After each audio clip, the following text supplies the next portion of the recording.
Hello दोस्तों, आप सभी का स्वागत है समसामयिक घटना चक्र के इस ऑनलाइन प्लेटफॉर्म पर। मैं मोहित आप सभी का स्वागत करता हूं। आज इस आरओ रिवीजन सीरीज के अंतर्गत देखा जाए तो ये हमारा 5वां वीडियो है। ठीक है, समीक्षा अधिकारी रिवीजन सीरीज जो आपकी चल रही थी उसके अंतर्गत ये 5वां वीडियो है, 5वीं क्लास है। और इस 5वीं क्लास में हम लोग आधुनिक भारत से संबंधित जो महत्वपूर्ण तथ्य हैं उन तथ्यों पर चर्चा करेंगे। यहाँ पर देखा जाए अब तक जितने बिंदुओं पर हम लोगों ने चर्चा की है उसमें आधुनिक भारत पर चर्चा की है। देखिए, देखा जाए तो आधुनिक भारत का वेटेज आपकी परीक्षा के दृष्टिकोण से बहुत महत्वपूर्ण है। यहाँ से बहुत से सवाल पूछे जाते हैं। UP PCS, RO, BPSC, Uttarakhand PSC या आप कोई भी अन्य एग्जाम ले ले, वहां सबसे ज्यादा वेटेज जिन सब्जेक्टों का होता है उन सब्जेक्ट में देखा जाए तो इतिहास अव्वल है। इतिहास हो गया, ज्योग्राफी हो गई, साइंस हो गई, पॉलिटी हो गई, करंट अफेयर हो गया। ये 5 सब्जेक्ट ऐसे हैं कि अगर इन 5 सब्जेक्ट पर आपकी पकड़ है तो आप परीक्षा में जाइए, आपका प्रीलिम्स क्लियर होकर रहेगा। ठीक है, लेकिन इन 5 सब्जेक्टों पर पकड़ होनी बहुत आवश्यक है। और इन 5 सब्जेक्टों में जो सबसे इंपॉर्टेंट हो जाता है वो हो जाता है इतिहास का पोर्शन। जब भी आप तैयारी करने बैठते हैं, कोई भी व्यक्ति हो तैयारी करना स्टार्ट करता है तो सबसे पहले उसके दिमाग में क्या आता है? स्टार्ट करते हैं। स्टार्ट करते हैं, कहां से स्टार्ट करते हैं? किसी को आपने सुना है कि इकोनॉमी से स्टार्ट कर रहा हो? कभी नहीं सुना होगा आपने कि कोई इकोनॉमी पढ़ना स्टार्ट कर रहा हो, कि अपनी प्रिपरेशन करना स्टार्ट कर रहा है तो इकोनॉमी से स्टार्ट कर रहा है। वो हमेशा क्या करता है? वो इतिहास से स्टार्ट करता है कि इतिहास से प्राचीन इतिहास, मध्यकालीन इतिहास, आधुनिक भारत, फिर ज्योग्राफी, फिर भूगोल, या कोई आपने किताब देखी होगी। आप जो परीक्षा जगत में माना जाए जो शुरुआती किताब होती है लूसेंट वाली जो जीके आती है, आप उसमें भी देखिए स्टार्ट कहां से होता है। प्राचीन इतिहास, फिर मध्यकालीन इतिहास, आधुनिक भारत, फिर ज्योग्राफी, फिर वर्ल्ड ज्योग्राफी, फिर पॉलिटी, ऐसे सीक्वेंस चलता जाता है। कोई भी किताब आप जी का उठाइए, जी का मैगजीन देखेंगे उसमें तो चलिए पॉलिटी से स्टार्ट हुआ है, लेकिन आप अमूमन किताब उठाते हैं तो किताबों में इतिहास से स्टार्ट होता है। तो हम लोगों ने अपने वीडियो सीरीज जो स्टार्ट की वो भी इतिहास से स्टार्ट किया। ठीक है, तो यहां पर देखा जाए वीडियो सीरीज में आपको चार्ट के माध्यम से, इसके पूर्व जो आपको वीडियो मिला उसमें मैंने इस पैकेज के बारे में भी आपको बता दिया कि हम लोगों ने यहाँ पर एक पैकेज डिजाइन कर रखा है जिसमें जो करंट अफेयर का ये रिवीजन सीरीज है। ठीक, ये रिवीजन सीरीज जो करंट अफेयर की है इसमें आपको 35 प्लस क्लास मिलेंगी। 35 प्लस क्लास आपको यहाँ पर प्रोवाइड की जा रही है रिवीजन सीरीज के अंतर्गत। यूट्यूब पर यहाँ पर अल्टरनेट डेज पर क्लास आती रहेगी, उसके लिए आप बिल्कुल परेशान मत होइए। लेकिन आप कंप्लीट अगर जो चाहते हैं कि हमको प्रतिदिन का जो क्लास आई वो सारे क्लास हमको मिलते जाए और इसकी पीडीएफ हमको मिलती जाए जब कोर्स ये एंड हो। ठीक है, ये पैकेज एंड हो, लगभग 35 क्लास आएगी तो कोशिश यही रहेगी कि आपके एग्जाम से 20 दिन पहले या जून के अंत तक भी समाप्त हो सकता है। ठीक है, 25 जून के आसपास हो सकता है ये समाप्त हो जाए और उसी टाइम पर आपको 3-4 दिन के अंदर आपके घर होम डिलीवरी हो जाएगी जो इसकी पीडीएफ होगी हार्ड कॉपी की। ठीक है, मेरा टारगेट यही रहेगा कि मैं 25 जून तक इस कोर्स को पूरी तरीके से कंप्लीट कर दूं, भले ही हमको एक दिन में 2 वीडियो देना पड़े। ठीक है, तो यहां पर देखा जाए हार्ड कॉपी आपको मिल जाएगी और इसका मूल्य भी मैंने आपको बता दिया था कि 399 में आप इसको ज्वाइन कर सकते हैं। और यहां पर आपको मैं एक चीज बताता हूं, ये वीडियो आप देख रहे हैं, इस वीडियो के डिस्क्रिप्शन में या पिन कमेंट में आप जाइएगा, जो कमेंट बॉक्स चेक करिएगा वहां पर पिन कमेंट चेक करिएगा, वहां पर इसको परचेज करने का, ज्वाइन करने का एक लिंक दिया होगा। अगर आप मेरे रेफरेंस से जाते हैं तो वहां पर आपको 15% का एडिशनल डिस्काउंट मिल जाएगा। यहां पर देखा जाए 15% ऑफ मिल जाएगा और आप इसको 339, ठीक है, 339 में ही आप परचेज कर सकते हैं। और जिसके बाद आपको एक व्हाट्सएप कम्युनिटी बना रखी गई है, जैसे हमारी करंट अफेयर की कम्युनिटी है, नवधारा की कम्युनिटी है, ये सारे लोग वहां पर जुड़े हुए हैं, उनको पीडीएफ प्रोवाइड कर दिया जाता है, एक सलीके से उनको पीडीएफ मिल रहे हैं। फिर उसके बाद में हम लोग करंट अफेयर में क्या करते हैं कि पीडीएफ ही शेयर कर देते हैं, लेकिन आपके लिए सबसे बड़ी सुविधा ये है कि आपको प्रिंट आउट के झंझट से दूर रहना है। प्रिंट आउट आपको नहीं निकलवाना पड़ेगा। आपको हम जो डेली क्लास पीपीटी होती है वो शेयर करते जाएंगे, आप उसका रिवीजन करते जाइए। जैसे ही हमारा ये एंड होगा उसके बाद, एंड होने के बाद हम आपको प्रोवाइड कर देंगे पूरी हार्ड कॉपी। ठीक है, आपके घर होम डिलीवरी हो जाएगी, हार्ड कॉपी आप अच्छे से बैठ के रिवीजन करते रहिएगा, सारी चीजें वहां पर आपको आसानी से मिल जाएगी। और रिवीजन सीरीज ये सिर्फ आरओ के लिए ही नहीं है, मैं आपको बता देता हूं। आरओ 27 जुलाई को तो प्रस्तावित है, उसके लिए तो इंपॉर्टेंट है ही, साथ साथ यहां पर देखा जाए तो जो 30 अगस्त को बीपीएससी है, यहां पर आप समीक्षा अधिकारी सीरीज देख के डर मत जाइएगा। ये सीरीज जो है, जो पॉइंट्स हैं, फैक्ट्स हैं, ये आपके UP PCS, BPSC, Uttarakhand PSC, MP PSC, Jharkhand PSC, Chhattisgarh PSC, अन्य एक दिवसीय परीक्षाओं के लिए भी उतनी ही महत्वपूर्ण है जितना आरओ के लिए है। सारे फैक्ट्स डाटा चार्ट के फॉर्मेट में आपको यहाँ पर प्रोवाइड किए जाते हैं जो आपकी परीक्षा के लिए इंपॉर्टेंट है। चलिए, इधर उधर की बातें अब नहीं करेंगे, अब यहाँ पर हम स्टार्ट करेंगे अपनी जो महत्वपूर्ण सीरीज है उस सीरीज का पार्ट 5। यहाँ पर सबसे पहले देखा जाए हम डच फैक्ट्रियों की बात कर लेते हैं। अक्सर परीक्षा में इसका क्रम पूछ लेता है। ठीक है, परीक्षा में जो डच फैक्ट्रियों की स्थापना का क्रम है और कौन सी फैक्ट्री कब कहां स्थापित हुई, ठीक है, सन आपको याद होना चाहिए, यहां से संबंधित सवाल आते हैं। तो डच फैक्ट्री में देखा जाए तो सबसे पहले डच फैक्ट्री जो स्थापित हुई थी, कहां पर स्थापित हुई थी? मूसलीपट्टनम में स्थापित हुई थी। कब? 1605 से 1606 के बीच में स्थापित हुई थी। कहां पर? पहले डच फैक्ट्री मूसलीपट्टनम में स्थापित हुई थी। उसके बाद हम बात करें दूसरे नंबर पर निजामपट्टनम में स्थापित हुई। निजामपट्टनम जो है यहां पर स्थापित हुई, आंध्र प्रदेश में पड़ता है। यहां पर 1610 में डच फैक्ट्री की स्थापना होती है। सूरत में 1616 में स्थापित होती है डच फैक्ट्री, और उसके बाद आगरा में स्थापित होती है 1621 में। और उसके बाद देखा जाए डच फैक्ट्री स्थापित होती है पटना में। कब? 1638 में। और यहां बीपीएससी जो देंगे, बीपीएससी वाले ध्यान रखिएगा, बीपीएससी वाले और यूपीपीसीएस जो दे रहे हैं वो याद रखिएगा, आगरा। ठीक है, डच फैक्ट्री की स्थापना आगरा में किस वर्ष हुई? परीक्षा में आपसे पूछे, 1621 में हुई थी। सूरत में कब हुई? 1616 में हुई। निजामपट्टनम में 1610 में। मूसलीपट्टनम में 1605 से 1606 के बीच में हुई थी। और पटना वाले खास याद रखिएगा, आपसे परीक्षा में पहले पूछा भी जा चुका है। ठीक है, तो यहां पर जो पटना वाले हैं या बीपीएससी वाले हैं वो ध्यान रखिएगा कि आपसे जब परीक्षा में पूछा जाए तो आप वहां पर टिक करके आइएगा कि पटना में कब स्थापित हुआ था। पटना में स्थापित हुआ 1638 ईस्वी में। ठीक है, और वहीं पर अगर हम बात कर ले कोचीन की, कोचीन की, तो 1663 ईस्वी में कोचीन में स्थापित हुआ था। तो ये पॉइंट याद रखिएगा, डच फैक्ट्रियों की स्थापना। चलिए आगे देखते हैं, अंग्रेजी व्यापारिक कोठियों के बारे में भी चर्चा कर लेते हैं। जो अंग्रेजी व्यापारिक कोठियां होती हैं, इनसे संबंधित सवाल भी आपकी परीक्षा में आया हुआ है, प्रीवियस ईयर में पूछा गया है, फिर से पूछा जाएगा। यहां पर देखा जाए तो जो अंग्रेजी व्यापारिक कोठी थी उनमें सबसे पहले अस्थायी फैक्ट्री की स्थापना कब होती है? 1608 में होती है सूरत में।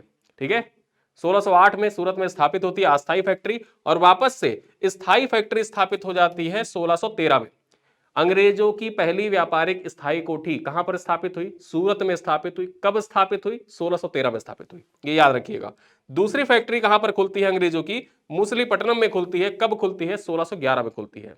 उसके बाद हम बात करें तीसरी फैक्ट्री भड़ोच, अहमदाबाद और आगरा में स्थापित होती है। भड़ोच, अहमदाबाद और आगरा में यहां पर 1623 में फैक्ट्रियां स्थापित होती हैं। उसके बाद हम बात करें 1633 में हरिहरपुर उड़ीसा और बालासोर में अंग्रेजी फैक्ट्री, अंग्रेजी कोठियों की स्थापना होती है। वहां पर देखें 1639 में मद्रास में अंग्रेजी कोठी की स्थापना होती है, और 1651 में हुगली और कासिमपुर में स्थापित होती है अंग्रेजों की कोठियां। जो अंग्रेजों की व्यापारिक कोठियां थी, अंग्रेजों की व्यापारिक कोठियों में जो कालानुक्रम है उस कालानुक्रम को याद रखिएगा। पहले सूरत, फिर मूसलीपट्टनम, फिर भड़ोच, अहमदाबाद, आगरा में स्थापित होती हैं 1623 में। उसके बाद हरिहरपुर, बालासोर में, फिर उसके बाद मद्रास में, फिर उसके बाद देखा जाए तो हुगली और कासिमपुर या पश्चिम बंगाल में। ठीक है, तो ये याद रखिएगा, क्रम आपकी परीक्षा के दृष्टिकोण से इंपॉर्टेंट है। चलिए आगे देखते हैं, एक इंपॉर्टेंट फैक्ट यहां पर देखा जाए, फैक्ट्स आपके परीक्षा के दृष्टिकोण से जो महत्वपूर्ण हो जाता है।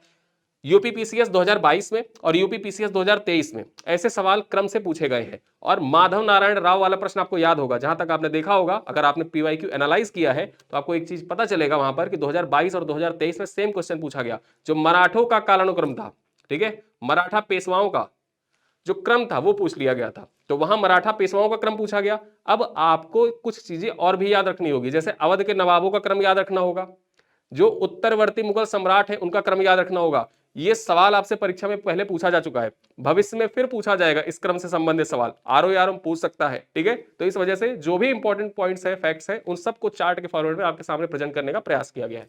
यहां पर देखा जाए उत्तर मुगल सम्राट के क्रम देख लेते हैं। सबसे पहले यहां पर उत्तर मुगल सम्राट का मतलब क्या होता है ये जान लो। औरंगजेब के बाद के जितने भी शासक हुए मुगल, उनके बारे में बात की जा रही है। ठीक है, तो यहां पर देखा जाए बहादुर शाह प्रथम, औरंगजेब की मृत्यु होती है 1707 में। ठीक है, और उसके बाद बहादुर शाह प्रथम जो होता है ये शासक बनता है। टाइम पीरियड कब से कब तक है? 1707 से 1712 ईस्वी के बीच में। फिर उसके बाद जहादार शाह देखें 1712 से 1713, एक साल के लिए रहता है। फिर फर्रुखशियर आ जाता है। ठीक है, फर्रुखशियर आता है। फर्रुखशियर का कार्यकाल कब से कब तक है? 1713 से 1719 के बीच में है। फिर रफीउद्दर्जात आता है। ठीक है, ये याद रखिएगा, बहादुर शाह प्रथम, उसके बाद जहांदार शाह, फिर उसके बाद फर्रुखशियर, फिर उसके बाद रफीउद्दर्जात, और रफीउद्दर्जात के बाद रफीउद्दौला आता है। ये क्रम याद रखिएगा, ये क्रम आपके परीक्षा के दृष्टिकोण से महत्वपूर्ण हो जाता है। ठीक है, तो रफीउद्दौला 6 जून से लेकर 17 सितंबर 1719 तक, यहां पर देखा जाए कुछ ही महीनों के लिए यह रहता है। और यहां पर रफीउद्दर्जात कब तक रहता है? तो 28 फरवरी 1719 से लेकर 4 जून 1719 तक रहता है। ठीक है, रफीउद्दर्जात 28 फरवरी से लेकर 4 जून 1719 तक। वहीं रफीउद्दौला कब से कब तक?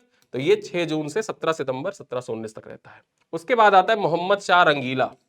ठीक है, मोहम्मद शाह रंगीला आता है, ये कब से कब तक?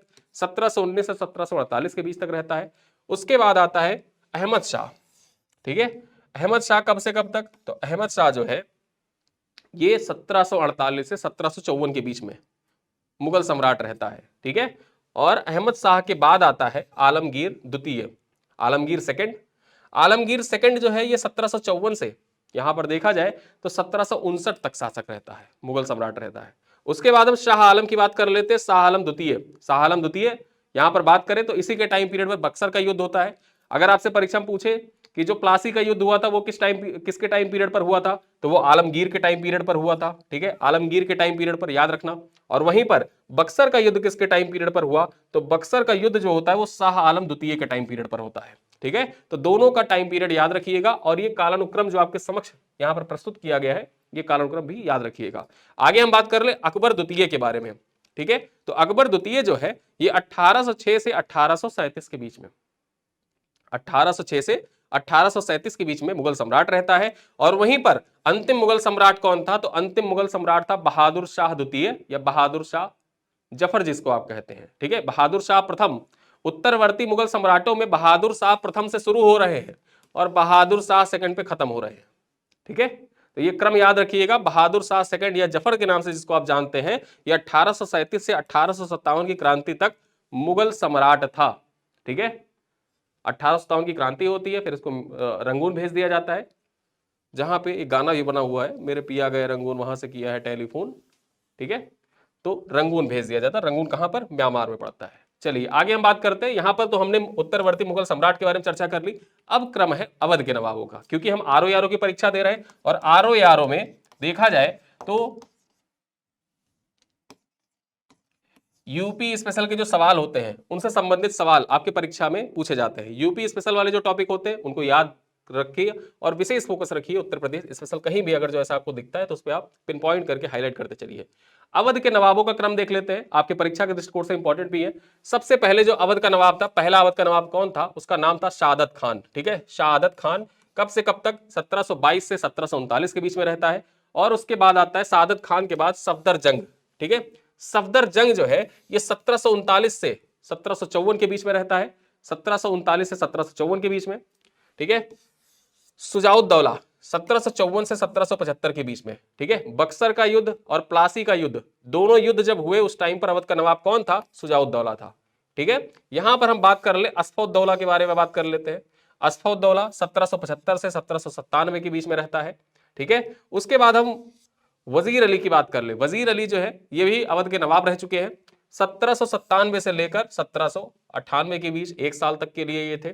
शहादत अली खान, ठीक है, शहादत अली खान ये 1798 से 1819 के बीच में रहते हैं। और वहीं पर गजीउद्दीन हैदर अली खान, ठीक है, गजीउद्दीन हैदर अली खान ये 1814 से लेकर 1827 के बीच में अवध के नवाब रहते हैं। और अंतिम अवध के नवाब यहां पर देखा जाए वाजिद अली शाह, ठीक है। वाजिद अली शाह जो थे ये कब से कब तक?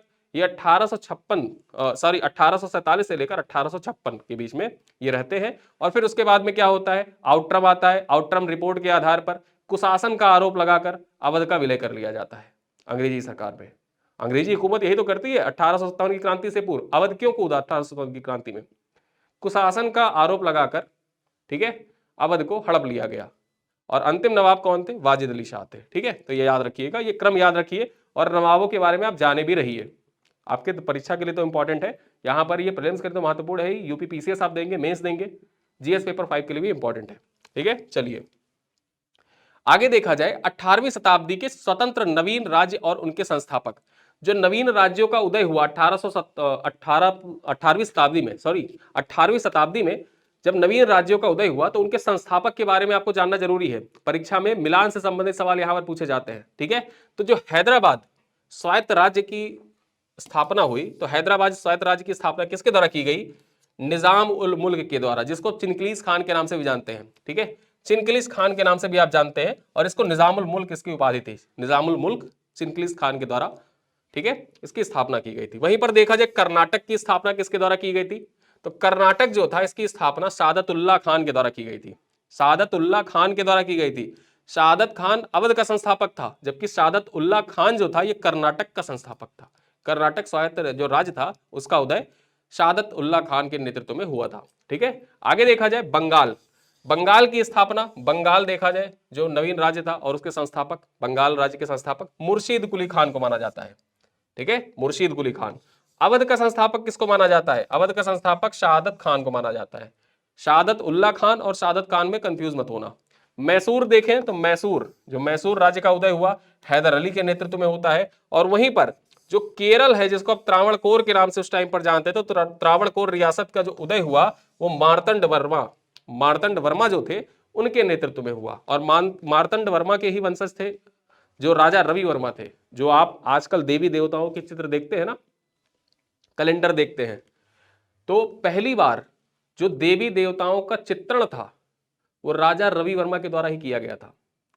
ठीक है, त्रावणकोर रियासत के राजा थे और उन्हीं के द्वारा ही पहली बार, जो आप शिव जी के फोटो देखते हैं, कभी कभी आप देखते होंगे, कुछ लगता है कि 18वीं शताब्दी या 17वीं शताब्दी में बना हुआ फोटो है, तस्वीर है।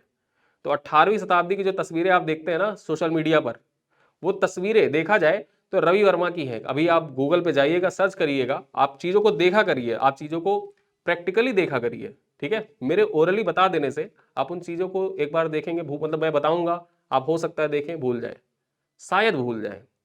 कोशिश तो यही करता हूं कि आपको चीजें याद रह जाए। ठीक है, लेकिन शायद अगर आप भूल जाते, लेकिन आप एक बार सर्च करके देख लेंगे, ठीक है, उस चीज को फील कर लेंगे तो आप कभी नहीं भूलेंगे। तो त्रावणकोर रियासत के राजा मार्तंड वर्मा के नेतृत्व में त्रावणकोर रियासत की स्थापना हुई थी। तो यहां पर हमने 18वीं शताब्दी के स्वतंत्र नवीन राज्य और उनके संस्थापक के बारे में चर्चा की। आगे देखा जाए आपके परीक्षा के दृष्टिकोण से महत्वपूर्ण, और हर बार आपकी परीक्षा में यहां से सवाल आता ही आता है, एक सवाल फिक्स होता है यहां से। देखा जाए तो अंग्रेजों तथा मराठों के मध्य हुई महत्वपूर्ण संधियां, मराठों से संबंधित सवाल आपकी परीक्षा में पूछा जाता है। और मराठों से संबंधित जो संधियां हैं वो संधियां आपकी परीक्षा के लिए इंपॉर्टेंट हो जाती हैं। तो यहां पर हम बात कर रहे हैं सबसे पहले संधि। एक तरफ दे रखी है संधि, दूसरी तरफ वर्ष दे रखा है, और यहां पर पक्ष और विपक्ष यानी किसके किसके बीच में हुई। ठीक है, संधि जो हुई वो किसके किसके बीच हुई, ये भी आपके परीक्षा के लिए इंपॉर्टेंट है। सबसे पहले हम बात कर लेते हैं सूरत की संधि। तो सूरत की संधि जो होती है ये 1775 में होती है। ठीक है, शिवाजी के टाइम पीरियड की सूरत की संधि की हम बात नहीं कर रहे, पुरंदर की संधि। ठीक है, यहां पर हम लोग जो 18वीं शताब्दी का जो टाइम पीरियड था उसकी बात कर लेते हैं। ठीक है, तो 18वीं शताब्दी में अंग्रेजों और मराठों के बीच जो संधियां हुई, क्योंकि वो सूरत की संधि जो थी, पुरंदर की संधि थी, वो जय सिंह और शिवाजी के बीच में थी। यहां पर हम अंग्रेजों और मराठों की बात कर रहे हैं, ये पॉइंट याद रखिएगा। कुछ लोग कमेंट कर देंगे सर सूरत की संधि तो उनके टाइम पीरियड, मतलब शिवाजी के टाइम पीरियड में भी हुई थी, और पुरंदर की संधि तो उस टाइम पे भी हुई थी। तो वो जय सिंह और मुगलों से थी, यहां पर अंग्रेजों और मराठों की बात की जा रही है, इस चीज पे विशेष फोकस करिएगा। तो अंग्रेजों और मराठों के मध्य हुई महत्वपूर्ण संधियां कौन कौन सी? सूरत की संधि होती है 1775 में, किसके किसके बीच? रघुनाथ राव और अंग्रेजों के मध्य होती है। ठीक है, रघुनाथ राव और अंग्रेजों के मध्य होती है। उसके बाद हम पुरंदर की संधि की बात कर लेते हैं। पुरंदर की संधि कब होती है? पुरंदर की संधि होती है 1776 में। ठीक है, अंग्रेजों और पूना दरबार के मध्य। पूना दरबार जो था, यहां पर देखा जाए 12 भाई काउंसिल, नाना फडणवीस का नाम आपने सुना होगा, तो उन्हीं सबसे संबंधित था, पूना दरबार में ही वो थे नाना फडणवीस, और उन्हीं सबसे होता है यहां पर अंग्रेजों और मराठों के बीच संधि होती है पुरंदर की संधि 1776 में। बेसिकली यहां पर सवाल कैसे पूछेगा, या तो डायरेक्टली आपसे सवाल पूछेगा कि सूरत की संधि निम्नलिखित में से किसके किसके बीच हुई, ऑप्शन दे देगा वहां पर। ठीक है, सिंधिया अंग्रेज, होलकर अंग्रेज, रघुनाथ राव अंग्रेज, या कोई अन्य ऑप्शन दे देगा। ठीक है, तो आप टिक कर देना वहां पर, रघुनाथ राव और अंग्रेजों के बीच में हुई थी सूरत की संधि। कब हुई थी? 1775 में हुई थी। या तो ऐसे पूछेगा, या तो दूसरे प्रकार से प्रश्न पूछेगा, आपसे पूछेगा एक तरफ संधि और दूसरी तरफ उसका वर्ष। संधि और वर्ष दे दिया, मिलान करने के लिए आपसे कह देगा कि सुमेलित करिए, कौन सी संधि किससे सुमेलित है, फिर आपको ऐसे ऐसे आप मिलाते रहना या सीधे सीधे मिलाते रहना। तो ये मिलान करने के लिए क्वेश्चन आ सकता है यहां से। ठीक है, और एक अन्य टाइप का कैसे पूछेगा, निम्नलिखित में से कौन सा सही सुमेलित नहीं है। ठीक है, अब पुरंदर की संधि यहां 1776 के बजाय 1786 कर दे, 76 के बजाय 86 कर दे, और आपसे पूछे 4 ऑप्शन दे दे, सूरत की संधि, पुरंदर की संधि, वडगांव की संधि, सलवाई की संधि, 4 ऑप्शन दे दे और पूछे निम्नलिखित में से कौन सा सुमेलित नहीं है। तो यहां पर पुरंदर की संधि वाला सुमेलित नहीं है, बाकी सारे सुमेलित है। जो पुरंदर की संधि होती कब हुई थी? 1776 में होती। तो ऐसे प्रश्न यहां से बनते हैं, ऐसे ही प्रश्न बनते हैं। ठीक है, और फिर उसके बाद में आप लोग का जो बाद में जो आते हैं, फिर कहते हैं कि जब आप प्रश्न देखें, ठीक है, जब आप पढ़ के जा रहे हैं तो कैसा भी प्रश्न पूछा जाए आप उसको टैकल कर लेंगे। आप सिर्फ माइंडसेट वैसा ही बना लेंगे कि यही प्रश्न पूछेगा, ऐसा ही प्रश्न पूछेगा, तब हम करेंगे, नहीं तो नहीं करेंगे। जिद पे आ जाएंगे फिर तो आपको लगेगा कि यार पेपर में हमने जो पढ़ा वो आया ही नहीं। ठीक है, तो जिद में नहीं आना है, हमको अपने जो कोर कॉन्सेप्ट है, कोर फैक्ट्स हैं, उनको तैयार करना है, ताकि वो कैसा भी घुमा के प्रश्न पूछे तो हम सारे प्रश्नों को टैकल कर लें। चलिए, तो यहां पर देखा जाए, सूरत की संधि 1775 रघुनाथ राव और अंग्रेजों के मध्य, पुरंदर की संधि 1776 में अंग्रेज सरकार और पूरा दरबार के मध्य, बड़गांव की संधि जो होती है ये 1779 में होती है अंग्रेजी सरकार और पूरा दरबार के मध्य। ठीक है, उसके बाद हम सलवाई की संधि कहते हैं। सलवाई की संधि जो है, यहां पर सालवाई की संधि से संबंधित सवाल लगभग 2-3 बार आपसे पीवाईक्यू में पूछा जा चुका है। जब आप पूर्वावलोकन उठाकर देखेंगे तो वहां पर सालवाई की संधि के बारे में आपको महत्वता पता चल जाएगी। अंग्रेज सरकार और पूना दरबार के मध्य में भी यह भी होती है। फिर बसीन की संधि की बात कर लेते हैं। बसीन की संधि 1802 में होती है बाजीराव द्वितीय और अंग्रेजों के मध्य। जो बाजीराव सेकंड था, बाजीराव सेकंड और अंग्रेजों के मध्य होती है बसीन की संधि। ठीक है, 1802 में। आगे हम बात कर ले देवगांव की संधि। यह सवाल आपके परीक्षा में आया हुआ है। देवगांव की संधि 1803 में होती है। किसके किसके बीच होती है? भोसले और अंग्रेजों के मध्य होती है। याद रखिएगा, देवगांव की संधि भोसले और अंग्रेजों के मध्य 1803 ईस्वी में हुई थी। सुरजी अर्जुन गांव की संधि, जो सुरजी अर्जुन गांव की संधि है, यह भी 1803 में होती है। सिंधिया और अंग्रेजों के मध्य होती है। ठीक है, किसके किसके बीच? सिंधिया और अंग्रेजों के बीच होती है। ठीक है, आगे हम बात कर ले राजपुर घाट की संधि। अब ये राजपुर घाट की संधि जो है, राजपुर घाट की संधि किसके किसके बीच होती है? 1805। ठीक है, 1805 में होलकर और अंग्रेजों के मध्य होती है राजपुर घाट की संधि। आगे हम चर्चा कर ले नागपुर की संधि। अब ये नागपुर की जो संधि है ये 1816 में, कब? 1816 में होती है भोसले और अंग्रेजों के मध्य। कब? किसके किसके? भोसले और अंग्रेजों के मध्य होती है। फिर उसके बाद ग्वालियर की संधि, ये 1817 में होती है, सिंधिया और अंग्रेजों के मध्य होती है। तो ये क्रम याद रखिए, भोसले के बीच में और अंग्रेजों के बीच में देवगांव की संधि होती है, सुरजी अर्जन गांव की संधि सिंधिया और अंग्रेजों के बीच में 1803 में, राजपुर घाट की संधि 1805 में होलकर और अंग्रेजों के बीच में, नागपुर की संधि 1816 में भोसले और अंग्रेजों के मध्य में, ग्वालियर की संधि 1817 में सिंधिया और अंग्रेजों के मध्य में, पूना की संधि जो होती है 1817 में बाजीराव द्वितीय और अंग्रेजों के मध्य में होती है। ठीक है, और वहीं पर मंदसौर की जो संधि होती है 1818 में होती है होलकर और अंग्रेजों के मध्य। तो ये है पूरा क्रम जो अंग्रेजों और मराठों के बीच हुई महत्वपूर्ण संधियां हैं। उन संधियों से संबंधित जो सवाल है उन सवालों को यहां पर बताया गया है। ठीक है, चलिए आगे हम देख लेते हैं इंपॉर्टेंट टॉपिक, सहायक संधि स्वीकार करने वाले राज्यों का क्रम। जो सहायक संधि हुई थी लॉर्ड वेलेजली, सबसे पहले देखा जाए तो सहायक संधि का जन्मदाता माना जाता है डुप्ले को। ठीक है, डुप्ले को सहायक संधि का जन्मदाता माना जाता है और सहायक संधि को अच्छे तरीके से इंप्लीमेंट करने का कार्य किया था वेलेजली ने।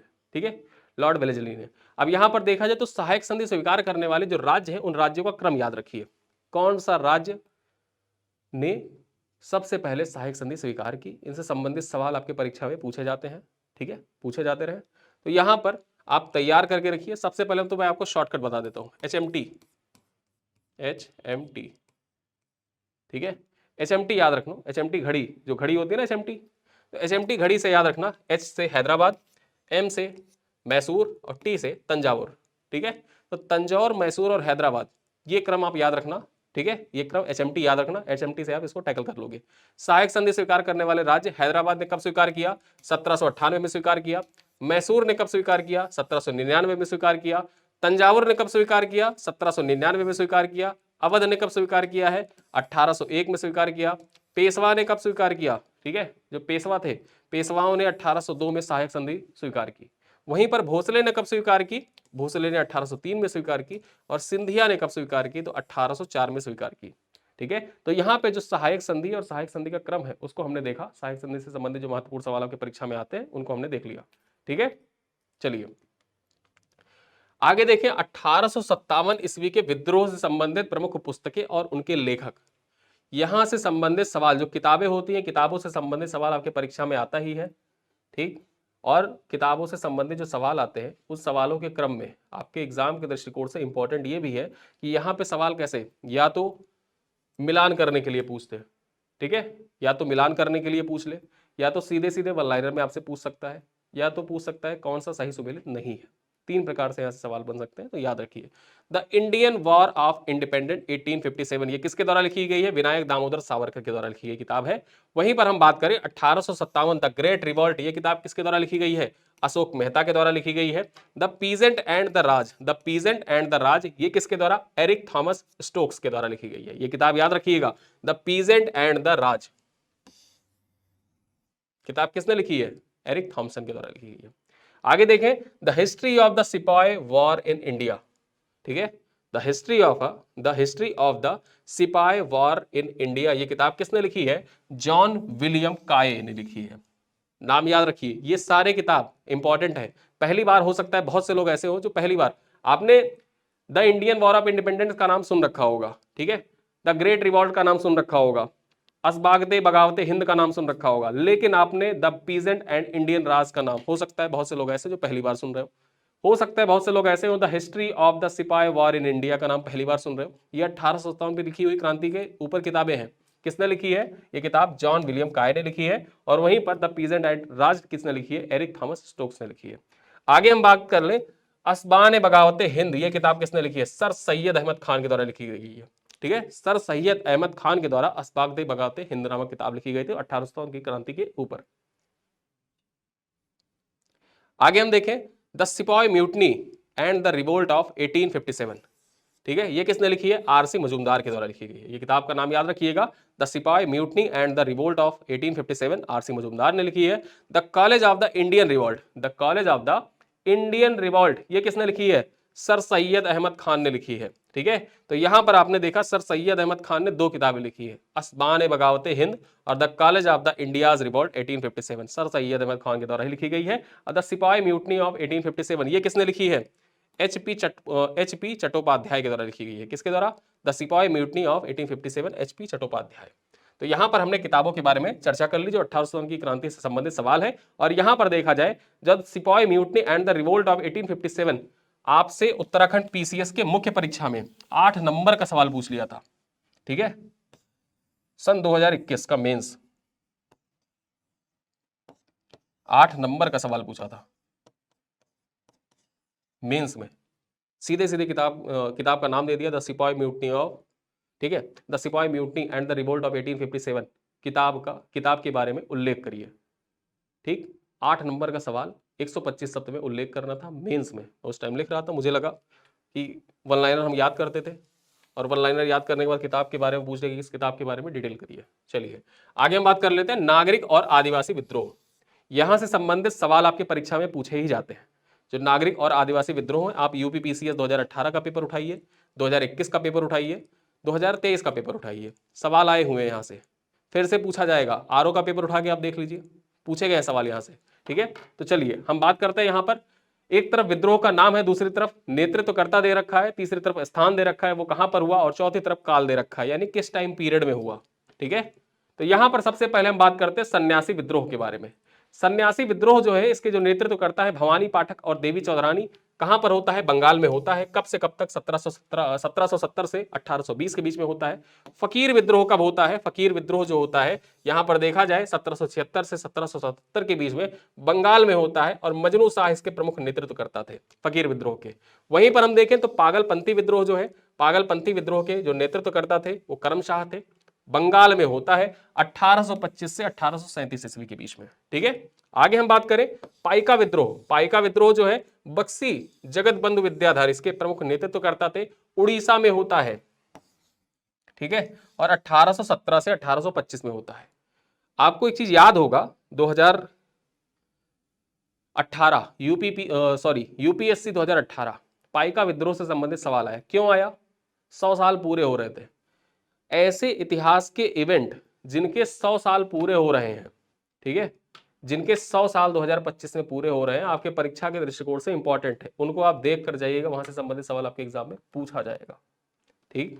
जलियांवाला बाग से संबंधित यूपी पीसीएस में पूछा, पाइका विद्रोह से संबंधित सवाल पूछा। सरकार के द्वारा तो पाइका विद्रोह 1857 की क्रांति जो थी, 1857 की क्रांति को हम प्रथम विद्रोह मानते हैं, लेकिन उससे पूर्व भी विद्रोह हो चुका था। सरकार के द्वारा पाइका विद्रोह को माना गया है कि पहला विद्रोह जो था अंग्रेजों के खिलाफ वो पाइका विद्रोह था, 1817 में हुआ था, ठीक है। तो 1817 से 1825 के बीच में बक्सी जगत बंधु इसके प्रमुख नेतृत्व करता थे, उड़ीसा में हुआ था पाइका विद्रोह। आगे हम बात कर ले फैराजी विद्रोह। अब फैराजी विद्रोह जो था इसके प्रमुख नेतृत्व करता थे दद्दू मियां, बंगाल में हुआ था 1837 से 1857 के बीच में, ठीक है। टाइम ड्यूरेशन जरूर याद रखना, एक तरफ विद्रोह दे देगा, दूसरी तरफ नेतृत्वकर्ता का नाम दे देगा, मिलान करने के लिए पूछ सकता है, या तो एक तरफ विद्रोह देगा दूसरी तरफ स्थान दे देगा, मिलान करने के लिए पूछ सकता है, या तो एक तरफ विद्रोह देगा और एक तरफ कालानुक्रम देगा, कब से कब तक हुआ। 2018 में कालानुक्रम ही पूछा था, ठीक है। तो चलिए आप यहां पर पूरा टेबल याद रखेंगे, टेबल के फॉर्मेट में सारी चीजें आपको मिलती जाएंगी। और हम आपको जो हार्ड कॉपी प्रोवाइड करेंगे वो हार्ड कॉपी भी टेबल के फॉर्मेट में ही होगी, ठीक है, तो याद करने में आसानी होगी।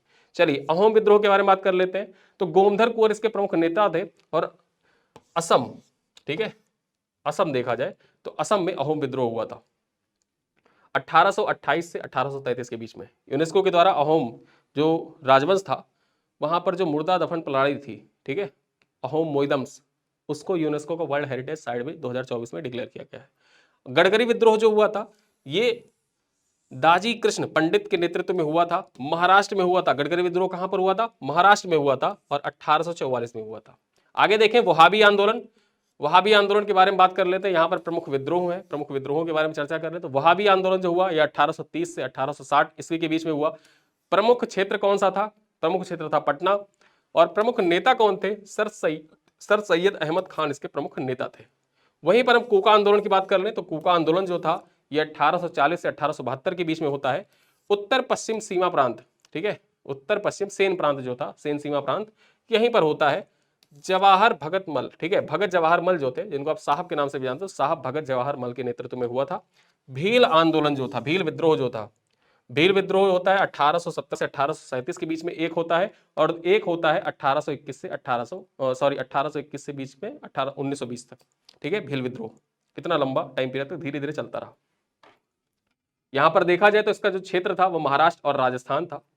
भोगजी, काजल सिंह, दशरथ मोतीलाल तेजवत जो राजस्थान में थे, ये प्रमुख नेतृत्व करता थे। कोल विद्रोह के बारे में बात कर ले तो कोल विद्रोह 1833 से 1832 के बीच में झारखंड रांची में हुआ और बुद्धो भगत इसके प्रमुख नेता थे। कौन थे? बुद्धो भगत इसके प्रमुख नेता थे। वहीं पर हम संथाल विद्रोह के बारे में बात कर ले, 2018 यूपी पीसीएस प्रीलिम्स परीक्षा में यह सवाल पूछा गया और एक ही पेपर में 2 जगह पूछा गया। यानी कि 2018 यूपीपीएसएस का जो प्रीलिम्स हुआ था, total fact based question paper आया था। लोगों के स्कोर आप देखते उस टाइम पर तो आसमान छू रहे थे, ठीक है, 130 स्कोर जा रहा है, किसी का 140 स्कोर जा रहा है। बहुत फैक्चुअल पेपर आया था 2018 का। और वहां पर देखा जाए एक ही पेपर में 2 बार एक ही सवाल पूछ लिया गया। संथाल विद्रोह पूछा गया, एक ही पेपर में 2 बार पूछा गया। वहीं पर स्ट्रेटोस्फेयर से संबंधित एक जगह स्ट्रेटोस्फेयर दे दिया और दूसरी जगह उसका हिंदी में लिख दिया, ठीक है, समताप मंडल, मध्य मंडल करके एक जगह पूछ लिया, एक जगह स्ट्रेटोस्फेयर पूछ लिया। तो वो 2 सवाल, ये 2 सवाल ऐसे थे जो एक ही पेपर में 2 बार पूछे गए और अलग अलग तरीके से पूछे गए, ठीक है, तो ये पॉइंट याद रखिएगा। तो संथाल विद्रोह जो हुआ था 1855-56 में हुआ था। कहां पर? ये बिहार। अब कुछ लोग कमेंट कर देंगे झारखंड में हुआ था। भैया उस टाइम पर जो बिहार था, बिहार प्रोविंस ही था, ठीक है, झारखंड नहीं था। झारखंड तो 2000 में बना है। सिद्धो और कान्हो इसके प्रमुख नेता थे। आगे देखा जाए मुंडा विद्रोह, जो मुंडा विद्रोह था ये 1895 से लेकर 1901 के बीच में। कहां पर? बिहार, छोटा नागपुर का जो क्षेत्र था, ठीक है, बिहार में होता है। और प्रमुख नेता जो थे वो बिरसा मुंडा थे, धरती आबा के नाम से मशहूर। आगे देखा जाए खासी विद्रोह जो होता है, खासी विद्रोह, गारो खासी जयंतिया पहाड़ियां हैं कहां पर? मेघालय में, और खासी विद्रोह भी वहीं पर होता है। तीरथ सिंह इसके प्रमुख नेता थे और 1828 से 1833 के बीच में खासी विद्रोह होता है। ये पॉइंट याद रखिएगा। आगे देखें रंपा विद्रोह, रंपा विद्रोह 1879 कहां पर होता है? आंध्र प्रदेश में होता है रंपा विद्रोह। राजू रंपा, ठीक है, राजू रंपा, RRR, अल्लूरी सीताराम राजू, ठीक है। चलिए आगे देखा जाए रामोसी विद्रोह 1822 से, ठीक है, 1822, फिर 1825 से 26, 1839 से 41। रामोसी विद्रोह 3 बार हुआ। पश्चिमी घाट महाराष्ट्र में हुआ। चित्तर सिंह, नरसिंह दत्तात्रेय पेटकर इसके प्रमुख नेता थे। चुआर विद्रोह 1800, यहां पर देखा जाए 1766 से 1772 के बीच में होता है। कहां पर होता है? बंगाल में होता है। और इसके जो प्रमुख नेता थे वो कौन थे? जगन्नाथ थे, ठीक है।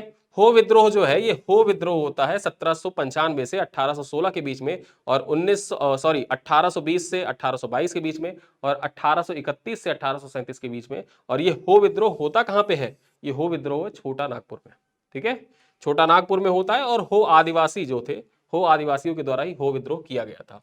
अब यहाँ पर प्रमुख किसान आंदोलन के बारे में बात कर लेते हैं। यहाँ पर हम जनजातीय आंदोलन के बारे में तो चर्चा कर लिए, जो प्रमुख जनजातीय आंदोलन थे, प्रमुख विद्रोह थे, उन सब के बारे में हमने चर्चा किया। किसान आंदोलन के बारे में चर्चा कर लेते हैं। किसान आंदोलन में देखा जाए तो नील विद्रोह, ठीक है, जो नील विद्रोह था ये कब हुआ? 1859-1860 में बंगाल के नादिया जिले में। कहां पर? नदिया जिला जो है बंगाल का, दिगंबर विश्वास विष्णु विश्वास इसका प्रमुख नेतृत्व करता था। तो नेतृत्वकर्ता का नाम याद रखिएगा कि जो नील आंदोलन हुआ था, दिगंबर विश्वास विष्णु विश्वास इसके प्रमुख नेतृत्व करता थे, बंगाल के नदिया जिले में हुआ था। और कब हुआ था? 1859 और 1860 में हुआ था। पावना विद्रोह के बारे में बात कर ले, यहां पर देखा जाए तो पावना विद्रोह 1773 1773 से 1776 के बीच में हुआ, बंगाल के पावना जिले में हुआ था। और यहां पर जो प्रमुख नेता थे वो कौन थे? ईशान चंद्र राय, शंभुपाल और केशव चंद्र। केशव चंद्र का नाम इधर आ गया है, इसको आप वहीं पर समझिएगा। केशव चंद्र, ईशान चंद्र राय, शंभुपाल और केशव चंद्र इसके प्रमुख नेता थे। दक्कन का विद्रोह कब हुआ था? ये 1875 में हुआ था। दक्कन का विद्रोह 1875 में महाराष्ट्र पुणे और अहमदनगर जिले में हुआ था। और इसके प्रमुख नेतृत्वकर्ता कौन थे? कालूराम इसके प्रमुख नेतृत्वकर्ता थे। आगे हम बात कर ले बिजौलिया आंदोलन। जो बिजौलिया आंदोलन था ये राजस्थान में हुआ था। और बिजौलिया आंदोलन से संबंधित आरपीएससी वाले जब अपनी परीक्षा को दे रहे हो, कोई आप में से वीडियो देख रहा हो आरपीएससी वाले, तो उनके लिए बिजौलिया आंदोलन बहुत महत्वपूर्ण है, आपके मुख्य परीक्षा में भी पूछा जाता है। ठीक है, तो यहां पर देखा जाए बिजौलिया आंदोलन जो हुआ था ये 1897 से लेकर 1941 के बीच में राजस्थान में हुआ। और इसके प्रमुख नेता जो थे ब्रह्मदेव, चारण और नारायण पटेल। ठीक है, चारण, ब्रह्मदेव और नारायण पटेल इसके प्रमुख नेता थे। वहीं पर हम बात कर ले एका आंदोलन के बारे में, तो एका आंदोलन कहां पर हुआ? 1921 में हुआ। और ये मदारी पासी और सहरेब के नेतृत्व में हुआ। प्रमुख नेतृत्वकर्ता कौन थे? सहरेब और मदारी पासी।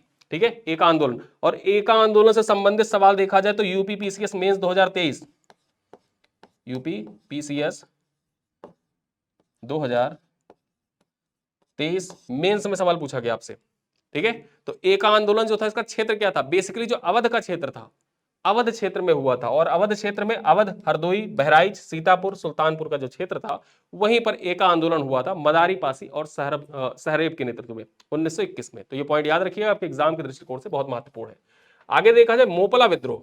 जो मोपला विद्रोह है ये 1921 में होता है केरल के मालाबार में। ठीक है, शौकत अली मुदलियार, गांधी जी और मौलाना आजाद द्वारा इसको समर्थन दिया गया था। ये पॉइंट याद रखिएगा। जो मोपला विद्रोह है तो वहां की जो स्थानीय जनजातियां हैं उनके द्वारा, ठीक है, ठीक है, तो यहां पर जो स्थानीय जनजातियां हैं मोपला, तो मोपला विद्रोह हुआ था, केरल के मालाबार में हुआ था, गांधी जी द्वारा, शौकत अली मुदलियार के द्वारा और मौलाना अबुल कलाम आजाद के द्वारा इसको समर्थन दिया गया था। बारदौली सत्याग्रह कब होता है? बारदौली सत्याग्रह यहां पर देखा जाए तो 1928 में होता है। ठीक है, 1928 में बारदौली सत्याग्रह होता है। कहां पर? गुजरात के सूरत में होता है। सरदार वल्लभ भाई पटेल इसके प्रमुख नेतृत्व करता थे। और बारदौली जो सत्याग्रह है, बारदौली सत्याग्रह के बाद में ही देखा जाए तो बारदौली की जो महिलाएं थी उन महिलाओं के द्वारा सरदार वल्लभ भाई पटेल, जो वल्लभ भाई पटेल पहले जाने जाते थे वल्लभ भाई पटेल के नाम से, उनको सरदार की उपाधि दी गई थी। ठीक है, तो परीक्षा में पूछ लेता है कि वल्लभ भाई पटेल को सरदार की उपमा किसने दी? 4 ऑप्शन रहता है, बारदौली की महिलाएं, महात्मा गांधी, सुभाष चंद्र बोस, नेताजी सुभाष चंद्र बोस या जवाहरलाल नेहरू। तो बारदौली की महिलाओं के द्वारा दिया गया था। ठीक है, और वहीं पर आगे हम बात करें मणिपुर या नागा आंदोलन 1931 से 1932 में के बीच में, यहां पर देखा जाए तो रंगमई जोधरांग इसके प्रमुख नेतृत्वकर्ता थे। वर्ली आंदोलन जो होता है ये 1945 में होता है, पश्चिम भारत में होता है, वर्ली जनजाति के द्वारा किया जाता है। बकास्त किसान संघर्ष जो होता है, ठीक है, ये बकास्त भूमि के लिए होता है, 1946 से 47 के बीच में बिहार में होता है। और बकास्त संबंधित जो सवाल है ये आपका 65वीं बीपीएससी, ठीक है, 66वीं बीपीएससी और 67वीं बीपीएससी, 3 साल बकास्त भूमि से संबंधित सवाल लगातार पूछे गए। इस आंदोलन से संबंधित, किसान आंदोलन से संबंधित सवाल जो था ये लगातार पूछा गया है। चलिए, तेभागा आंदोलन कब हुआ? तेभागा आंदोलन जो था ये 1946 से 1950 के बीच में चलता रहा। बंगाल में कंपाराम सिंह और भवन सिंह के प्रमुख नेता थे। तेलंगाना विद्रोह, तेलंगाना विद्रोह के बारे में बात कर ले तो ये 1946 से 1951 के बीच में तेलंगाना कामरैया इसके प्रमुख नेता थे। और वहीं पर पुनपारा वायलर विद्रोह जो था ये 1946 में हुआ, ये केरल में हुआ था। ठीक है, और परीक्षा में एक सवाल आपसे पूछा, आपके पीवाईक्यू जब आप पूर्वावलोकन आपने देखा होगा तो एक सवाल वहां पर लिखा हुआ है कि ऐसा कौन सा आंदोलन था जो आजादी के पूर्व शुरू हुआ और आजादी के बाद तक चलता रहा? और ऑप्शन था तेभागा आंदोलन। तो यहां पर देखा जाए तेभागा आंदोलन और तेलंगाना विद्रोह ये 2 ऐसे थे विद्रोह या आंदोलन जो आजादी के पूर्व शुरू हुए और आजादी के बाद तक चलते रहे। ठीक है, 46 से स्टार्ट होता है और 50 तक चलता है तेभागा आंदोलन। नेतृत्वकर्ता कंपाराम सिंह, भवन सिंह इसके प्रमुख नेतृत्वकर्ता थे। बंगाल में हुआ था तेभागा आंदोलन, ये याद रखिएगा, तेभागा आंदोलन तेलंगाना में नहीं हुआ था, तेलंगाना आंदोलन दूसरा है। तेलंगाना विद्रोह जो था ये 1946 से 1951 के बीच में तेलंगाना में होता है, ठीक है। और कमरैया इसके प्रमुख नेता थे, ठीक है, तो ये पॉइंट याद रखिएगा। चलिए, अब कुछ लोग कमेंट कर देंगे कि तेलंगाना तो उस टाइम था ही नहीं, तेलंगाना क्षेत्र था उस टाइम पे, ठीक है, तेलंगाना क्षेत्र था उस टाइम पे। चलिए आगे बात कर लेते हैं, अन्य प्रमुख आंदोलन के बारे में बात कर लेते हैं, जो अन्य प्रमुख आंदोलन है उनके बारे में भी चर्चा कर लेते हैं। यहां पर सबसे पहले देखें धर्मसभा, धर्मसभा की स्थापना कब होती है। यहां पर देखा जाए आंदोलन एक तरफ दे रखा है, स्थापना वर्ष दे रखा है और संस्थापक का नाम दे रखा है, ठीक है। तो यहां पर जो धर्मसभा है, धर्मसभा 1830 में स्थापित होती है और इसके संस्थापक कौन है, राधाकांत देव। राजा राधाकांत देव जो थे वो धर्मसभा के संस्थापक थे। वहीं पर देव समाज की स्थापना किसने की, तो देव समाज की स्थापना, और ये पॉइंट, ये चार्ट आपकी परीक्षा के दृष्टिकोण से बहुत महत्वपूर्ण है, डायरेक्टली यहां से सवाल पूछा जाता है, यूपीपीसीएस हो, बीपीएससी हो, आरओ, डायरेक्टली यहां से सवाल पूछे जाते हैं। तो इसी वजह से सेलेक्ट करके ऐसे ही चार्ट रखेगा जो आपके एग्जाम के लिए इंपॉर्टेंट है, ठीक है। देव समाज 1887 से शिव नारायण अग्निहोत्री के द्वारा इसकी स्थापना की जाती है। राधा स्वामी, ठीक है, राधा स्वामी जो आंदोलन था यहां पर देखा जाए तो शिवदयाल साहब के द्वारा इसकी स्थापना की जाती है। यह आंदोलन इधर लिखना होगा, ठीक है, 1861 में इसकी स्थापना होती है। सर्वेंट ऑफ इंडिया सोसाइटी, ठीक है, सर्वेंट ऑफ इंडिया सोसाइटी जो है, सर्वेंट ऑफ यहां पर लिखा था सर्वेंट ऑफ इंडिया सोसाइटी होगा, इंडिया सोसाइटी 1905 में स्थापना होती है, गोपाल कृष्ण गोखले के द्वारा इसकी स्थापना की जाती है। वहीं पर देखा जाए तो जो सेवा समिति है, सेवा समिति की स्थापना किसके द्वारा की जाती है, आपके परीक्षा में पूछा जा चुका है, आई थिंक 2022 में पूछा गया था। 1914 में इसकी स्थापना होती है, हृदयनाथ कुंजरू के द्वारा इसकी स्थापना की जाती है। किसके द्वारा, एच.एन. कुंजरू के द्वारा सेवा समिति की स्थापना की जाती है। और सेवा समिति और सेवा सदन दो अलग अलग चीजें हैं, ठीक है। सेवा सदन की स्थापना किसके द्वारा, तो सेवा सदन की स्थापना 1885 में रमाबाई रनाडे के द्वारा की गई थी। किसके द्वारा, रमाबाई रनाडे के द्वारा 1885 में सेवा सदन स्थापित हुआ था। भील सेवा मंडल जो है, ठीक है, भील सेवा जो है, यहां पर देखा जाए 1922 में अमृतलाल विठल मंडल दास ठक्कर के द्वारा इसकी स्थापना की गई थी। आगे देखा जाए पूना सेवा सदन जो है, पूना सेवा सदन कब स्थापित होता है, 1909 में स्थापित होता है, जी के देवधर और रमाबाई के नेतृत्व में स्थापित होता है। शारदा सदन की बात कर ले तो 1889 में स्थापित होता है, पंडित रमाबाई के नेतृत्व में। यह संस्थापक कौन थी, पंडित रमाबाई थी। वहीं पर हम बात कर ले श्री नारायण धर्म परिपालन योगम, ठीक है, श्री नारायण धर्म परिपालन योगम जो है, इसकी स्थापना कब होती है, इसकी स्थापना 1930 में होती है। और यहां पर देखा जाए श्री नारायण गुरु और डॉक्टर पद्मनाभन पल्लू के द्वारा इसकी स्थापना की जाती है, ठीक है। तो ये पॉइंट याद रखिएगा कि जो श्री नारायण धर्म परिपालन योगम है, इसकी स्थापना कब होती है, 1903 में होती है। आगे हम बात कर लेते हैं कुछ प्रमुख निम्न जातीय आंदोलन के बारे में। यहां से संबंधित सवाल आपकी परीक्षा में पूछे जाते हैं। सबसे पहले देखें आंदोलन का नाम, दूसरी तरफ काल, तीसरी तरफ प्रमुख नेता और उसके प्रमुख कार्य, ठीक है। सत्यशोधक समाज, सत्यशोधक समाज देखा जाए 1873 ईस्वी में। प्रमुख नेता कौन थे, ज्योतिबा फूले थे। और यहां पर देखा जाए तो जो अस्पृश्य वर्ग थे के लिए विद्यालय और गुलामगिरी पुस्तक का विमोचन, ठीक है।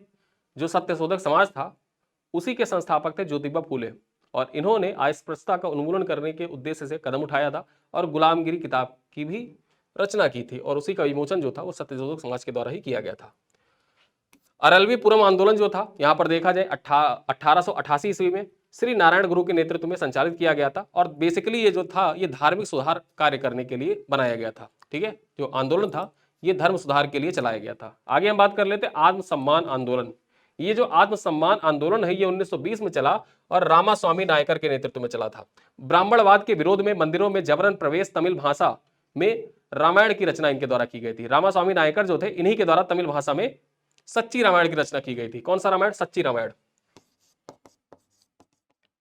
सच्ची रामायण किसके द्वारा लिखी गई है, रामास्वामी नायकर के द्वारा लिखी गई है, ठीक है। चलो आगे हम बात कर ले वाइकम सत्याग्रह। वाइकोम सत्याग्रह 1924 ईस्वी में श्री नारायण गुरु, टी.के. माधवन और एन. कुमारन के नेतृत्व में होता है, छुआछूत के विरोध में होता है, ठीक है। चलिए आगे हम बात कर लेते हैं विभिन्न समाज सुधारक अधिनियम के बारे में, ठीक है। जो विभिन्न समाज सुधार अधिनियम है इनसे संबंधित जो सवाल आपके परीक्षा में पूछे जाते रहे, मिलान से संबंधित सवाल, नेटिव मैरिज एक्ट जो आया था, किस गवर्नर जनरल के टाइम पीरियड पर आया था, बेसिकली किस उद्देश्य से आया था, किस टाइम पीरियड पर आया था। ऐसे सवाल अक्सर आपकी परीक्षा में पूछे जाते हैं। ठीक है, तो यहां पर देखा जाए एक तरफ गवर्नर जनरल है, दूसरी तरफ वर्ष दे रखा है, तीसरी तरफ अधिनियम जो दे रखा है, और अधिनियम किस विषय में आया था इसके बारे में बताया गया है।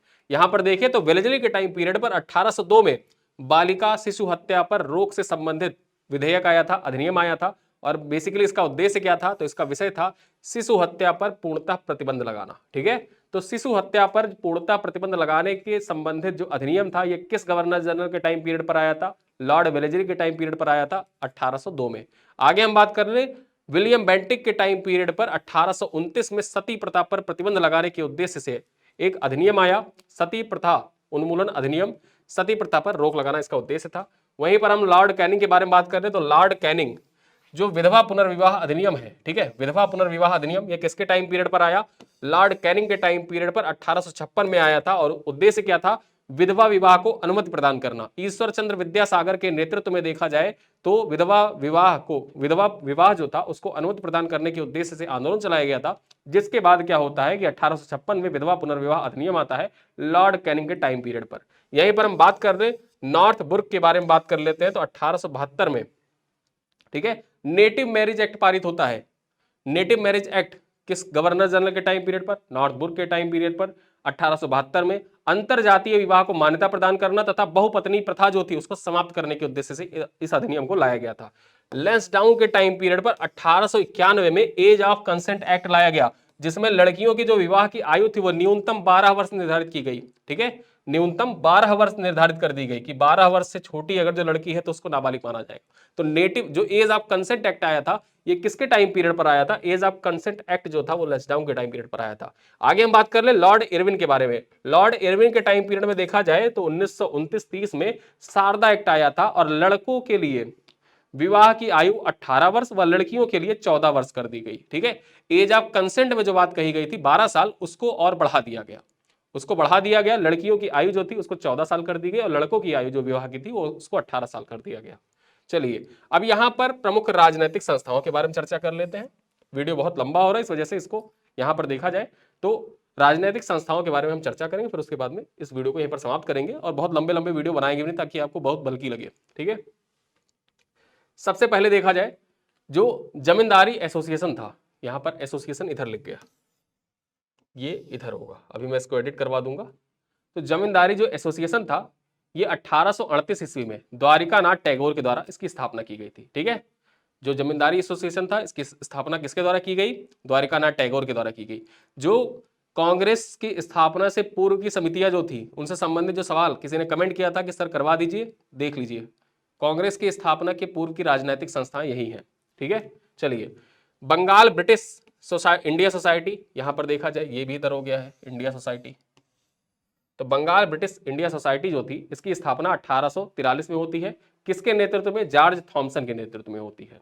वहीं पर ब्रिटिश इंडिया एसोसिएशन की स्थापना, ब्रिटिश इंडिया एसोसिएशन की स्थापना जो है ये 1851 ईस्वी में राधाकांत देव के नेतृत्व में होती है। किसके द्वारा, राधाकांत देव के द्वारा ब्रिटिश इंडियन एसोसिएशन की स्थापना 1851 में की जाती है। इंडियन लीग की स्थापना 1875 ईस्वी में शिशिर कुमार घोष के द्वारा की जाती है। वहीं पर इंडियन एसोसिएशन की स्थापना जो होती है, ठीक है, ये याद रखिएगा, इंडियन एसोसिएशन की स्थापना 1876 ईस्वी में सुरेंद्रनाथ बनर्जी और आनंद मोहन बोस के द्वारा की जाती है। वहीं पर कलकत्ता स्टूडेंट एसोसिएशन की जो स्थापना होती है ये 1875 में होती है आनंद मोहन बोस के नेतृत्व में। किसके, आनंद मोहन बोस के नेतृत्व में कलकत्ता स्टूडेंट एसोसिएशन की स्थापना होती है। बंबई एसोसिएशन की स्थापना 1852 ईस्वी में दादा भाई नौरोजी के नेतृत्व में। पूना जो सार्वजनिक सभा है, ठीक है, पूना सार्वजनिक सभा जो है इसकी स्थापना कब होती है, 1870 में महादेव गोविंद, ठीक है, रनाडे, सभा यहां लिख गया, महादेव गोविंद रनाडे और गणेश वासुदेव जोशी के नेतृत्व में। किसके किसके नेतृत्व में, महादेव गोविंद रनाडे और गणेश वासुदेव जोशी के नेतृत्व में पूना सार्वजनिक सभा की स्थापना 1870 में होती है। आगे हम बात कर ले बंबई प्रेसिडेंसी की स्थापना। बंबई प्रेसिडेंसी एसोसिएशन जो है ये 1885 में कांग्रेस की स्थापना के जस्ट पहले ही स्थापित हुआ था बंबई प्रेसिडेंसी। इसके संस्थापक कौन कौन थे, तो यहां पर देखा जाए केटी तैलक, फिरोज शाह मेहता और बदरुद्दीन तैयब जी। परीक्षा में से पूछा जा चुका है कि निम्नलिखित में से किस व्यक्ति का संबंध बंबई प्रेसिडेंसी एसोसिएशन की स्थापना से नहीं था। तो 3 लोगों का था, बाकी चौथा जो नाम था वो नहीं था। फिरोज शाह मेहता, बदरुद्दीन तैयब जी, केटी तैलक का। और यहां पर देखा जाए मद्रास नेटिव एसोसिएशन, यहां पर एसोसिएशन फिर से इधर लिख गया, ठीक है। मद्रास नेटिव एसोसिएशन जो था 1852 में इसकी स्थापना होती है। यहां पर देखा जाए गुजलू लक्ष्मी नरसू चेट्टी के द्वारा इसकी स्थापना होती है। मद्रास महाजन सभा की स्थापना 1884 ईस्वी में एम.वी. राघवाचारी, जी सुब्रमण्यम अय्यर और आनंद चार्लू के नेतृत्व में होती है। वहीं पर लंदन इंडियन सोसाइटी, ठीक है, लंदन इंडिया सोसाइटी जो है इसकी स्थापना किसके नेतृत्व में 1865-66 में दादा भाई नौरोजी के नेतृत्व में होती है। ईस्ट इंडिया एसोसिएशन की स्थापना जो होती है ये 1866 में दादा भाई नौरोजी के नेतृत्व में होती है। और वहीं पर इंडियन नेशनल यूनियन, ठीक है, इंडियन नेशनल यूनियन की स्थापना 1884 में ए.ओ. ह्यूम के द्वारा किया जाता है। ए.ओ. ह्यूम जो था इसी ने कांग्रेस की स्थापना की थी। और कांग्रेस की स्थापना के पूर्व ए.ओ. ह्यूम के द्वारा कौन सी संस्था स्थापित की गई थी? परीक्षा में आपसे पूछे आप टिक कर देना, इंडियन नेशनल यूनियन की स्थापना की गई थी, ठीक है। चलिए आगे हम बात कर ले, लंदन इंडिया की बात कर लेते हैं। तो यहां पर देखा जाए London India committee, London India committee की स्थापना कब होती है? 1862 में होती है। और यहां पर पुरुषोत्तम मुदलियार के नेतृत्व में इसकी स्थापना की जाती है। तो आज हमने अपने इस वीडियो में जितने भी महत्वपूर्ण टॉपिक थे, जैसे प्रमुख राजनीतिक संस्थाएं, विभिन्न समाज सुधार अधिनियम, निम्न जातीय आंदोलन, अन्य प्रमुख आंदोलन, प्रमुख किसान आंदोलन, उसके बाद हम बात करें प्रमुख विद्रोह के बारे में चर्चा की, प्रमुख विद्रोह के साथ साथ में नागरिक और आदिवासी विद्रोह के बारे में चर्चा की, 1857 की क्रांति पर लिखी गई प्रमुख पुस्तकों के बारे में चर्चा की, सहायक संधि स्वीकार करने वाले राज्यों के बारे में चर्चा की, अंग्रेजों और मराठों के बीच में होने वाली संधियों के बारे में चर्चा की। उसके बाद 18वीं शताब्दी में स्वतंत्र नवीन राज्यों के जो संस्थापक थे और राज्यों के बारे में चर्चा की, अवध के नवाबों का क्रम देखा, उत्तर मुगल सम्राटों का क्रम देखा और अंग्रेजों की जो व्यापारिक कोठियां थी उनके देखने के साथ साथ में हमने डच फैक्ट्रियों के बारे में भी चर्चा की। तो अपना ये वीडियो लगभग 1 घंटे का है, लेकिन जितने भी इंपॉर्टेंट फैक्ट्स हैं, डाटा है, यहाँ ये वीडियो आप समझ के ये चलिए कि आपके परीक्षा में इतिहास से संबंधित जो सवाल पूछे जाएंगे उनमें अगर 20 क्वेश्चन आते हैं, 30 क्वेश्चन आते हैं, तो उस 30 क्वेश्चन में अकेले ये वीडियो आज का लगभग 4 नंबर का सवाल या 5 नंबर का सवाल आपका सही करवा सकता है। तो इस वीडियो को अच्छे से रिवाइज करिए, 2 बार देखिए। इसका पीडीएफ पेड ग्रुप में शेयर कर दिया जाएगा, वहां पर आप अच्छे से इसको रिवाइज करिए, साथ साथ में रिवाइज करते चलिए। पीडीएफ जब आपको शेयर किया जाए क्लास पीडीएफ, उसको आप रिवाइज करते रहिए, पढ़ते रहिए। और जब आपको हार्ड कॉपी प्रोवाइड कर दी जाएगी तो अच्छे से उसको आप मार्क करिए, चाहे जैसे करिए, ठीक है। तो ये सारी चीजें आपको लगातार अनावरत रूप से मिलती रहेंगी। ऐप पर वीडियोस लगातार आते रहेंगे, यूट्यूब पर भी वीडियो अल्टरनेट डेज पर आते रहेंगे। तो यूट्यूब वाले भी बिल्कुल परेशान मत हो कि सर ने सारी चीजें पेड कर दी, पेड नहीं की है, ठीक है।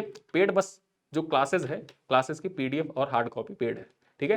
तो इसी के साथ मैं इस वीडियो को यहीं पर समाप्त करता हूं। मिलते हैं अगली क्लास में, तब तक के लिए धन्यवाद।